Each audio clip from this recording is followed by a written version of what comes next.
We're back with Richard Southern to chat about some of the day's more interesting stories. And we begin with a question that's generated quite the conversation on Reddit today, Richard. Yeah, I caught this on the Toronto subreddit this morning, Erica. They posed the question, a user posed the question, tell me you're from Toronto without telling me you're from Toronto. So, like, what's a line that someone could say? You're like, yep, that person's from Toronto. Yeah. Some of the responses were great, Erica. One of them said, remember there are closures on both subway lines this weekend? Yep, I feel that. Absolutely. I know how to properly pronounce Queen's Quay and Strawn. That's it's not a good stretching. one. Yeah, Queen's Quay especially. The Leafs are going all the way this year for sure. Of course. Still saying that, right? Of course I've been up the CN Tower. I was just up there in 1997. Very true. None of us really go to the CN Tower. Only when you got someone in town, right? Ooh, And I love this last one. one. If you don't say City TV and the other person answers everywhere, you guys aren't from Toronto, right? Exactly, and we still get it out in the field all the time, and I don't mind it.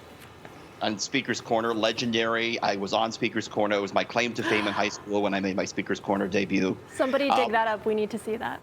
We don't need to see that. But what would you say, Erica? Tell someone you're from Toronto without telling them you're from Toronto. What would you say? I think like anything that has to do with Eglinton construction. Because I know there was a meme, I think, that was circulating last year that says, act like you're construction on Eglinton, keep working on yourself no matter how inconvenient it is for anyone else.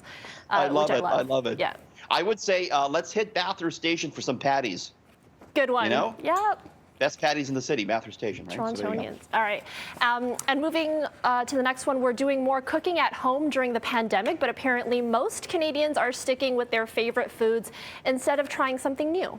Yeah, maybe they're going for those Bathurst patties instead of cooking at home. Dalhousie University out with this study. They found that 35% of Canadians did learn a new recipe during the pandemic, but that mightn't be as much as we thought with everyone supposedly cooking at home more. The average Canadian, it found, now knows 6.7 recipes compared to 6.2 pre-pandemic. However, Erica, the report said 48% have used a new ingredient since the pandemic began. For most, it was a new spice. Are you cooking more new things, Erica? I wish I could say I am. I know everyone's baking, but that really wasn't my thing. I'm just eating more. I'm not cooking anything different, I'm just eating more. I'm very good at ordering a pizza. I can do that with the best of them there. Nice. And finally, the last story is kind of hard to believe. It involves a woman calling police for a very inappropriate reason. She missed breakfast at McDonald's, Erica, and she called the cops. This is in England. She got in the drive-thru before 11 a.m., didn't reach the window until after 11, and they cut breakfast off. She called the cops. They weren't happy. They said, quote, the lady was given words of advice about ringing the police. They weren't happy. Of course, we got the all-day breakfast here in Canada at McDonald's. Not the case in England. She wasn't happy, Erica. Wanted that McMuffin. All right, Richard, thanks for joining us. We'll see you again tomorrow. See you tomorrow.